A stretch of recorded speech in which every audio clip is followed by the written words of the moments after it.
The Ronald McDonald House Charities of Ann Arbor presents this staff training module of dealing with escalating behaviors and difficult people in the workplace. Our families come to the house carrying a lot of stress, and that includes everything that's happening in their daily lives, as well as what they're dealing with in regards to their child's illness. Oftentimes, it's the combination of a lot of little things going on that can aid in the escalation of someone's behavior.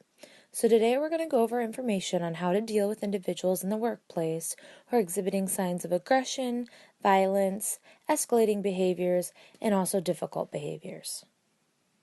The definition of violence in the workplace, behaviors that should absolutely be reported, handling the escalating person, behaviors requiring immediate intervention, and resources. That's an important distinction. We're going to talk about escalating behavior on one hand. On the other hand, there's going to be a point at which, and we'll talk about what that is, at which you're no longer trying to de-escalate necessarily. Now your personal safety becomes more important than helping this person, servicing this person, and trying to de-escalate their behavior. So violence in the workplace, acts of violence or aggression, verbal or physical actions that create fear or apprehension, bodily harm or threaten the safety of a supervisor, a coworker, a faculty member, student, patient, the general public, or the University of Michigan community at large. That's taken right out of the standard practice guide at the university. It's a very well-rounded definition. Examples of that behavior include on or off-duty or off-premises acts that adversely affect the university. So we're not only talking about employee-customer interaction, we're also talking about, and frankly this is the more common one, within the building itself, staff-on-staff interaction. Behavior or actions that would be interpreted by a reasonable person as carrying a potential for violence or acts of aggression. So the intervention aspect of it, so we're not talking about escalating behavior, we're talking about specifically this is no good, it needs to be dealt with immediately through intervention. Any act that is assaultive, behavior or actions that would be interpreted by a reasonable person as carrying the potential for violence. U of M didn't make that up. That's Michigan statute, Michigan law. Any substantial threat to harm another individual or endanger the safety of others. Any substantial threat to destroy property. Apparent behavior that might signal emotional distress. And that's a big one too, and I think occasionally we run into conflict there where the general feeling is this person's obviously, and this is I think going to be a common theme here, correct me if I'm wrong, obviously under an enormous amount of stress, dealing with a very, very difficult situation probably over there. And our first inclination is to tolerate a whole lot. And you should, up until it gets to a certain point. And then it's not okay anymore, and it's outside the realm of what you can de-escalate. Criminal behavior. So we're dealing with, we've talked about escalating behavior where it's been weird and then it's escalated, it's gotten bad. But here are some specific things that you guys need to understand on a day-to-day basis are in fact crimes. And you can call any time and we're happy to take that report. Obscene, harassing, and threatening phone calls, that's a big one in the workplace. So it is illegal in the state of Michigan to use a phone call to harass somebody. So let me make it simple. The person calls in here, they have an issue, you say, I'll talk the thing through with them, but say, this is what we can do for you, and all this other stuff. We don't have any capacity to help you in that regard. Here are some recommendations, whatever. And you hang the phone up, and then the next day he calls again, and you have the same conversation. I think at that point, it's totally okay to say, sir, I've already addressed your concern. Please don't call again. Any subsequent contact is going to be a problem for him. And stalking is just more than one non-consensual encounter with somebody.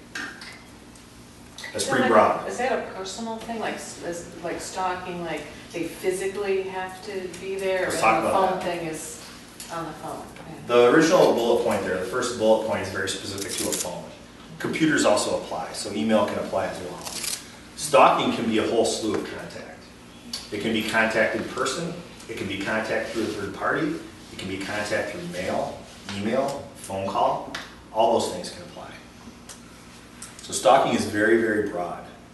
And unfortunately, most of the time when it actually gets reported, it's gone on for way too long. And stalking is one of those things, not unlike domestic assault, where if it's not stopped, that circle of violent thinking is not stopped at some point, it can lead to much worse things. Assault in the state of Michigan. There's assault and battery, which means I violently touch another person against their will. I think that's the one everyone thinks of. If I punch somebody, that's assault, right? The other thing is, the other aspect of assault is a threat that reasonably could be carried out, that you as a reasonably person would feel afraid. So it's still assault if I'm standing across the desk from you and say, lady, if you don't help me, I'm gonna punch your face. That's assault. Because they said it that way, there was threatening language used, and they had the ability to carry out the threat. All right? So that's another important point to be made. Now it has become criminal if they say something like that to you. Violent language and the ability to carry it out. Okay. And then weapons offenses. This may get stickier here. I'm not so sure. What's the policy on weapons here? No, we don't allow them. Don't allow them. University of Michigan has a Regents ordinance that prohibits firearms outside of law enforcement. Period. The end. And it's already gone to the appeals court and been affirmed as well. We're unique. So it doesn't matter if a person's open carrying or concealed carrying or twirling over the head carrying a gun, or if they have a permit or don't have a permit, it doesn't matter. The only people allowed to have a firearm on University of Michigan property, and it's a crime if they violate this, is law enforcement, period, the end. Oh, it's good to know that. So if you ever see someone with a gun here, that's not obviously the police, please call. We would love to come talk to them. Now, do we always, especially when it comes to Michigan medicine and so on, people are coming here in emergency situations, people are coming here under bad circumstances, and if they show up here with a gun and it's a very inadvertent thing, that's one thing. We certainly take that into account. But that certainly gives us cause to dig a little deeper on why they're here on campus and they're carrying a gun, and then we'll make a decision from there. So it's something we could certainly enforce, and we have in the past. So we're allowed to say, even if someone says, well, I have a. Doesn't matter. No, yeah. Zero We have said that. Doesn't matter. Yeah. Talking about communication, you can see how that breaks down. What you're actually doing says more than your words. The tone of your voice, how you say it, your body, your posture, your mannerisms, all that says more, sends a much greater message than the words coming out of your mouth. So that's important to understand when you're dealing with someone else. It's important to understand when you're reading someone else that's dealing with you. How they look to you, how they appear to you based on their behavior. Another good point to make there too, your communication with somebody that you're really trying to de-escalate, it has to be genuine. And that's a good conversation to have now and a good tool for you to have in your toolbox later. You need to remember, we as people have far more in common with one another than we do differences, no matter what the circumstances are. We've all had good accomplishment in our life, we've all been fulfilled in some way, we've all dealt with difficult situations in our life, no matter what the person looks like, what their background is, and so on. If you're not genuine about a person helping another person, they're going to pick up on that. There's no way to fake it, unfortunately. So your mindset has to be right going into that situation, talking to somebody, dealing with somebody. Active listening is huge. It's a common theme throughout the presentation itself. Mirror back to that individual what they're saying to you. It shows that you're interested in them. It shows that you're hearing them. And it shows that you're engaged. Okay, even when it's uncomfortable, make eye contact. It shows that you have a connection there. Some people in some presentations I've been to said, well, the eye contact can be perceived as aggressive. It can be perceived as intimidating and so on. It can, depends how my eyes look. If I furrow my brow and stare at somebody, it says eye contact, not staring. Okay? Clarifying questions are huge, and it's completely appropriate in a business environment to ask clarifying questions on a day-to-day basis anyway. Ask for more information, they present a statement to you, ask for clarity on that. Well, what exactly do you mean by that? Where exactly do you see this as being a problem? We've done this and this, why is this not making you happy at this point? And repeat the information back to them again. Open-ended statements are much better than yes or no questions. Always, always, always. Open-ended statements can also lead to more of a conversational interaction with somebody, as opposed to an authoritative, I say this, you'll do this, listen to me, what you say is not that important to me, that type of thing. You do not have to agree with what they're saying. You don't have to do that. In fact, I would encourage that you don't, because that would be a lie, and guess what? They will probably pick up on that. So it's not in your best interest to do that, especially if what they're saying is completely wrong or completely off the wall. Don't buy into that message. Circle them back around to the message that is important. What's at the heart of their problem? Most of the time, what they're going to present to you is just a symptom of what the real problem is. So we may need to get down into that. We'll talk about that more later. So the don'ts. Don't deny their feelings. And that's a huge one. When we talk about de-escalation, it's really important to make a real effort to try to identify what the emotion is that they're experiencing. Because by the common one that I get is I get called somewhere, when I was on patrol, I'd get called somewhere and say, this person's very upset. What emotion is that? It could be anything. People that are mad are upset. People that are sad are upset. People that are scared are upset. That is not, upset is not an emotion. Try to identify the emotion. And in that, you can reflect that back to them. I see that you're angry. You seem sad, whatever that may be. And in doing so and identifying the emotion, you'd be surprised how far that goes with somebody and maybe opening up to you a little bit more because you've identified it. Don't call names. I feel like that goes without saying, but please don't. Don't moralize or preach. Keep the interaction between this individual and that individual. Don't invoke some moral authority in there anywhere. Don't give orders or commands. Don't try to take them to, unless it's a safety issue, of course, then you may have to move to that role. But if it's not, and we're still on a conversational level, don't try to order somebody around, especially someone that's upset, which could be a number of different emotions. Make blaming or judging statements. Criticize them in some way. And then personal space. And personal space is a big one. And it kind of shows that 5 or 6 feet with someone that we're not very close with, that's about the line. That's where we want to say that's close enough. I'm not comfortable anymore. So with that in mind, it's valuable for you guys to understand too. So if this person has approached you at your desk and you stand up, and that is a good thing to do during escalating behavior, is stand up. It puts you in a position to respond.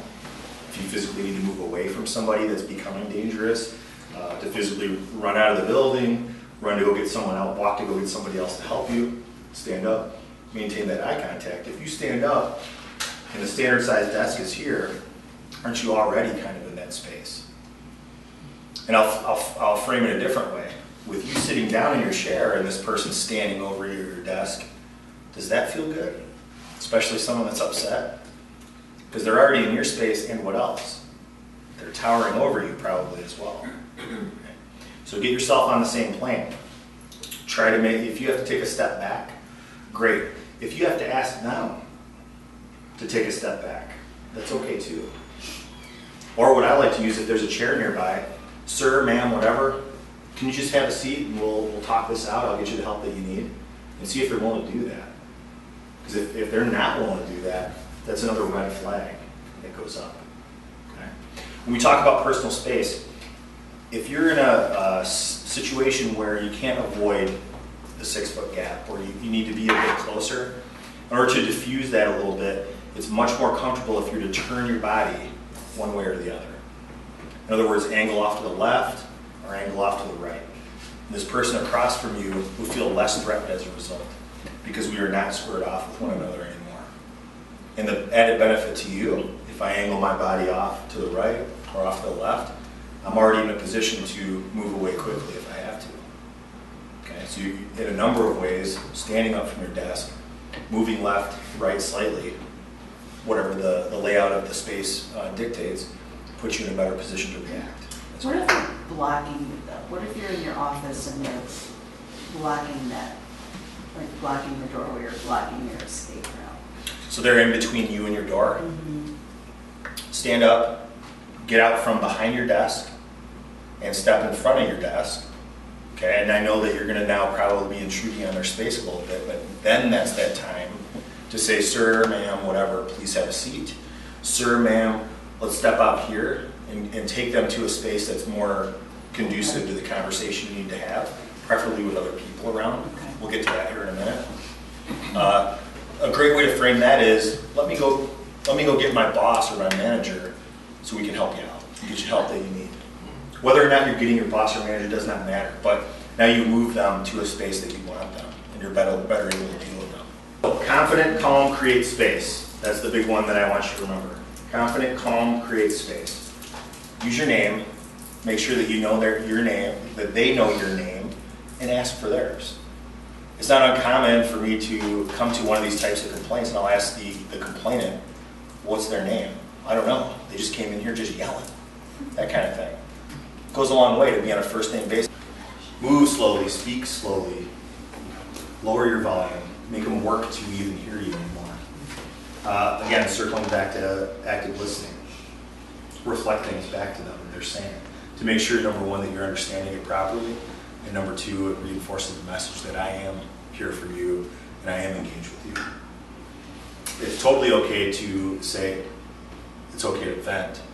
I can understand how you'd be upset, those especially dealing with probably the circumstances you deal with, the upset family, someone's in crisis over at the hospital and that bleeds out to the family as well. So now we're not talking about de-escalation. Now it's gotten more ugly. The person, you've not had any traction on de-escalating them, or they've taken it to another level. They're screaming at you. They've moved closer to you. They're in your face. The fingers out. The fists are clenched. Whatever the case may be. Now that's not for you to de-escalate anymore. Now it's time for help. It's still important, as hard as it may be, try to maintain a calmness about you that they can see, so that they don't feel like they have any power over you. Active listening again. Take all threats seriously. So set these limits. And limits are good, and they're totally acceptable. Sir, if you don't stop this behavior, I will call the police. So you're essentially drawing a line in the sand here. You need to knock this off. We've reached a position where this is unacceptable now. It's not okay. You don't have to say I'm scared out loud, even if you might be. But drawing a line in the sand has been successful in saying, whoa, I don't want that though. No need to call the cops, it's cool. I'll calm down. That does happen. But if it doesn't, is that not another red flag? If with that first statement, they don't have any reaction as far as backing down. Yes, it is. Absolutely it is. Again, don't argue or be sarcastic. Circling back to what we were talking about, don't touch them. Don't physically approach that person. Space is still your friend in these circumstances. Danger signs. So we're looking for red flags. We're building that case. And I think, and based on my experience, each one of you as individuals has a certain threshold here of what's acceptable to that very fine line of now that's not okay. You put me in fear. I believe that you are out of control and I can't handle this situation anymore. And that's okay, right? Your job description only takes you so far. Each one of you, I think, has a different threshold, and that's totally normal. Repetitive, aggressive questions or statements. Keyword there is aggressive, circling back to aggressive statements over and over again. The bladed stance, otherwise termed a fighter stance. So a fighter stance, if I'm getting ready to fight, you'll see their body can't. I was talking about how you want to lean left or turn your body left or right. A fighter will turn their body left or right, and they will drop back their strong side. If I'm a righty, my right hand comes back. More power to punch you with, more power to kick you with. It's a fighter stance. Pacing, bouncing, clenched fist, spitting, the security feel or the security touch. Someone that's carrying a weapon, particularly a gun, outside of someone that carries it for a living, touches that thing. They can't help it. Now, they may touch it with their forearm. They may actually touch it with their hand. They'll be very subtle, but if you see them touching a certain part of their clothing, especially around the waistline, over and over and over again, that's a huge red flag that they have a weapon. Huge red flag. And it's completely out of their control. So we've seen this time and time and time again. Especially if you see something like that in conjunction with all the other things. It's very high danger. Grooming movements, that really should be at the front, because the grooming movements usually are what start, and then you progress into some of these other things. The grooming movements are the repeatedly going through their hair like this, repeatedly rubbing their nose, their chin, that type of thing. If they're sitting in a chair, I've been in many an interview where you're seeing this, rubbing the top of their thighs constantly. They don't even know they're doing it, or even with just their hands. That type of thing, grooming movements. And that's usually a precursor to all the other things on the list. So all these things are red flags. Doesn't necessarily mean if you see any one of them that it's going to lead to violence for sure. Not necessarily, but you're taking this in context with everything else that's going on. What their demeanor is, what's being said, and how they're saying it. How to know or at least reasonably believe that someone's armed. First, you got to put yourself in a position to observe. That means that at some point or another, and I especially like this for those folks that work at a front desk, like the reception areas and so on, as you greet somebody, give them a quick look up and down their body to observe the things that we talk about here. Look at the person the right way. In other words, their hands first, always their hands, because that's what they can immediately hurt you with. And then the hips, right? I'm not wearing a uniform, but can you tell there's something here under my shirt? If I were to walk around, yes, right? Casually, probably no. But if I told you, can you see something right here under my shirt? Yes, sure you can. And then their waistline up, and then their waistline down, okay? That's the most common locations for someone to stow a weapon. The waistline is the most common, hands down without a doubt. Whether it's in a holster or not in a holster, they stuff it in their waistband, they stuff it in a holster in their waistband or so on. And then the waistline up, that's generally where we'll see knives and so on, jackets, sweatshirts, you'll see the knives in the lower pockets here. And then the waistline down, not very common. That would be your ankle holsters, a little harder to spot down there too. So the focus here is on behavior. Not what the person looks like, but what the person's doing. In a potential or real crisis, respond to immediate behavior, not the underlying cause. So while we talk about in de-escalation, we're trying to get at the root cause of what's got them so agitated. When it becomes a crisis, when it becomes dangerous, we don't care about that anymore. You do not accept inappropriate behavior, things that make the situation unsafe. You do not enable, and there's a zero tolerance, on campus anyway, of reporting threatening behavior. And that's reinforced through a number of standard practice guide policies. At DPSS, our urgent crisis response, and that's the in the moment, it's gotten bad, it's gotten dangerous, we'll diffuse it. We'll come and make it safe. The support aspect of it relates to mental health, mental illness, someone that's in crisis. Risk reduction, happy to talk about policies that you guys have and maybe compare them to what you'd see more commonly on campus or assist in that way. That's one of the things that my unit does. Transportation, we'll take people where they need to go, we'll separate them to try to diffuse it, whoever the involved parties are. If you have high-risk meetings or events, that's another specific division within DPSS. And then advice on threats, domestic violence, and crime prevention. So there's our detectives, all of them are trained in threat assessment. So when we're talking about somebody that's even suspicious, that person's made certain statements, maybe it's not an overt threat, maybe it's a veiled threat. We gather that information, it ends up reported to us, we send it back to our detectives, and they will do a threat assessment of an individual and see what their background is. Do they have access to weapons? And do they have any criminal history? And is this someone that we should follow up on, or is this someone that had a bad day? Most of the time it's someone that's had a bad day. But we don't know that without knowing a whole lot about the person first. Support victims, don't let them be lost in the investigation. They often suffer in silence. We have a lot of counseling services available through the U. This is more specific to the campus, obviously involving risk management. But there is a requirement, and like most businesses do, if someone gets hurt, that needs to be reported. If someone's it's a dangerous situation, it needs to be reported. and the campus is no different. You guys don't have an open door policy here, right? People generally have to be buzzed in or use the code and so on and so on. So it's probably less likely you bump into this, but it's still a good thing to talk about.